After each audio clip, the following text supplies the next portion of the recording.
अस्सलाम वालेकुम मॉम्स, ये है उर्दू कवायद की किताब फॉर ग्रेड 3। तो आज हम टॉपिक करेंगे ज़मीर। ज़मीर क्या होता है? ठीक है, ज़मीर होता है जो कि इसम की जगह इस्तेमाल हो, और इसको इंग्लिश में हम कहते हैं प्रोनाउन। ठीक है, प्रोनाउन का मतलब होता है वो वर्ड जो कि नाउन की जगह इस्तेमाल हो। ठीक है, वो वर्ड, वो लफ्ज़ जो इसम की जगह इस्तेमाल हो, जैसा कि इसम हो गया साजिद।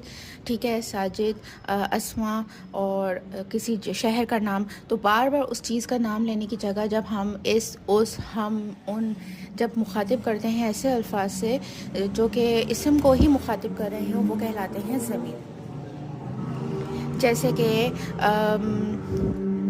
साजिद आज स्कूल जाएगा, वो रोज़ाना स्कूल जाता है। ठीक है, तो जो वो वर्ड है वो क्या कहलाएगा? ज़मीर कहलाएगा, जो कि किसको मुखातिब कर रहा है? साजिद को मुखातिब कर रहा है। ठीक है, ज़मीर ऐसे अल्फाज होते हैं जो इसम की जगह इस्तेमाल हों। ठीक है, बार बार किसी का नाम लेना, बार बार जगह का नाम लेना, एक बार किसी चीज़ का नाम लिया जाता है और उससे फिर मुखातिब करते हुए हम आगे बढ़ते हैं। ऐसे ही है जैसे कि मैं, तुम, वो, हम, ये, वो, आप। ठीक है, अली स्कूल गया, वो बहुत खुश था। वो कौन है? वो अली है। अली कौन है? अली इसम है। वो कौन है? वो ज़मीर है।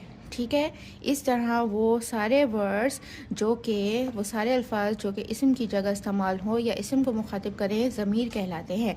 इंग्लिश में हम ज़मीर को कहते हैं प्रोनाउन।